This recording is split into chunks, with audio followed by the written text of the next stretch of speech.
আসসালামু আলাইকুম রহমতুল্লাহ। Welcome back to my channel. টুকরা কাপড় থেকেও কিভাবে এত সুন্দর একটি ড্রেস তৈরি করা যায়, আজকে আপনাদের সাথে সেই আইডিয়াটি শেয়ার করব। জামা এবং পায়জামা থেকে এই ধরনের টুকরা কাপড় আমাদের বেঁচে যায়, যা কোনো কাজেই আসে না।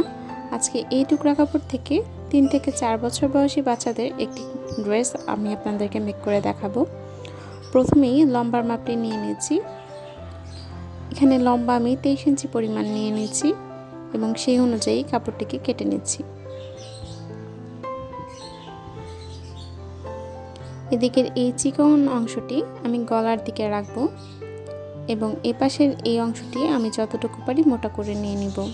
এখানে 2 পাট কাপড় আছে, এটাকে আমি ভাঁজ করে 4 পাট করে নিলাম এবং যতটুকু সম্ভব আমি চড়া করে নিয়েছি।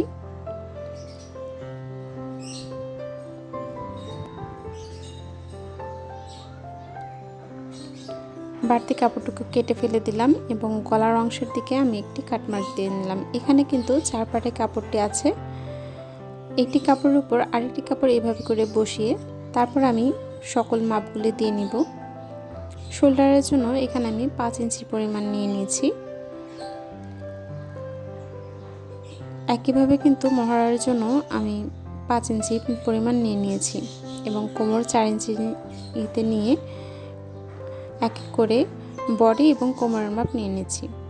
5.5 ইঞ্চিতে বডির মাপ এবং সেলাইয়ের জন্য আরও 1 ইঞ্চি বাড়িয়ে নিয়েছি। কোমরে 5 ইঞ্চি পরিমাণ নিয়েছি এবং সেলাইয়ের জন্য আরও 1 ইঞ্চি পরিমাণ বাড়িয়ে নিয়েছি। দাগগুলি মিলিয়ে নিচ্ছি।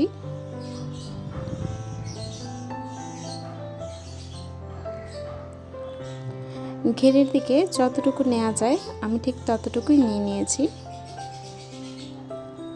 কাপড়ে আমি যতটুকু পেয়েছি তার সবটুকুই আমি এখানে ঘেরের জন্য নিয়ে নিয়েছি।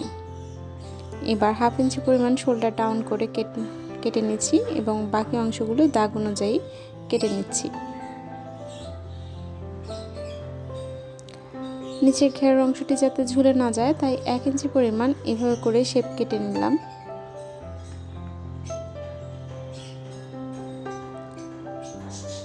বাকি কাপড় থেকে আমি হাতার অংশটা কেটে নিচ্ছি এবং হাতার অংশ কাটার পরে এই যে কাপড়টি আমি কাটছি এখান থেকে কিন্তু আমি গলার কাপড় পরবর্তীতে বের করে নিব। হাতায় আমি কুচি দিব, তাই যতটুকু পরিমাণ কাপড় এখানে আছে তার সবটুকুই আমি এখানে নিয়ে নিলাম। এভাবে করে কুচি দিয়ে নিব।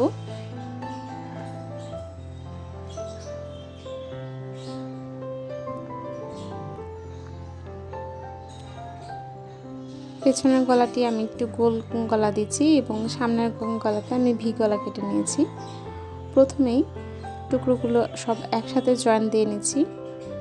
ভাঁজ পাট থেকে প্রথমে একবার এভাবে করে বসিয়ে একটি সেলাই দিয়ে নিব।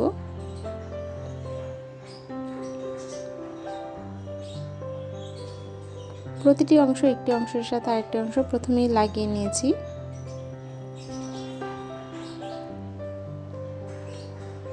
এবার এদিক থেকে আরও একটি চাপ সেলাই দিয়ে নিব।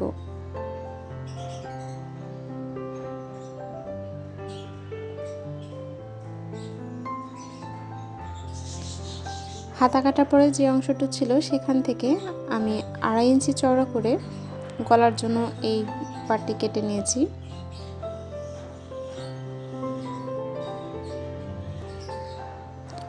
ভি গলা তৈরি করা কিন্তু খুবই সহজ, খুব সহজেই ভি গলা তৈরি করে নেওয়া যায়।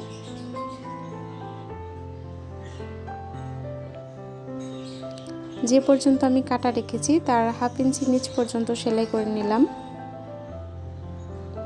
এবার বাড়তি কাপড়টুকু কেটে ফেলে দিচ্ছি।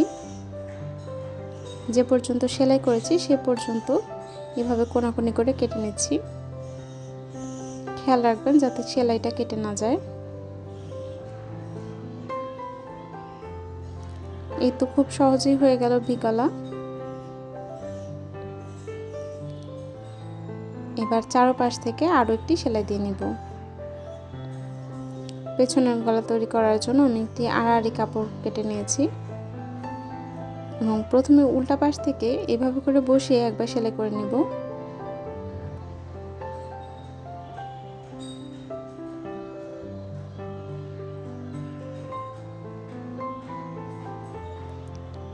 আর একবার সেলাই করার পরে এইভাবে উল্টে আরও একবার সেলাই করে নেব।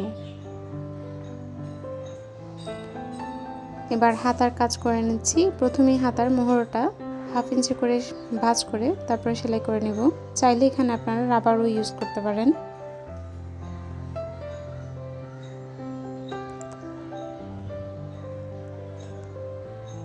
এবার হাতা একেবারে মাঝখান থেকে বসিয়ে ধীরে ধীরে কুচি দিয়ে হাতাটি লাগিয়ে নিব।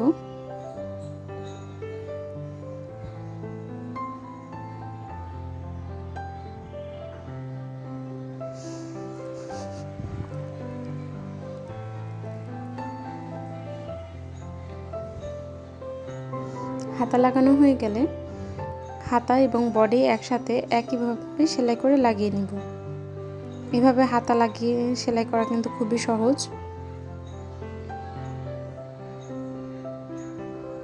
আমি যেই মাপে দাগ দিয়ে নিয়েছিলাম সেই একই মাপে সেলাই করে নিচ্ছি।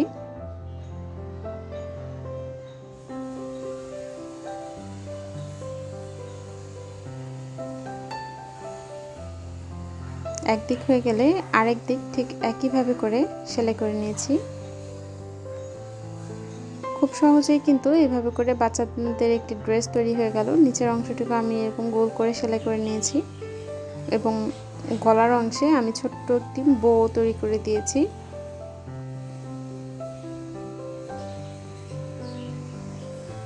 আশা করি ভিডিওটি আপনাদের সবার ভালো লাগবে। সবাই ভালো থাকবেন। ভিডিওটি ভালো লাগলে একটি লাইক দিয়ে দিবেন। আসসালামু আলাইকুম ওয়া রাহমাতুল্লাহ।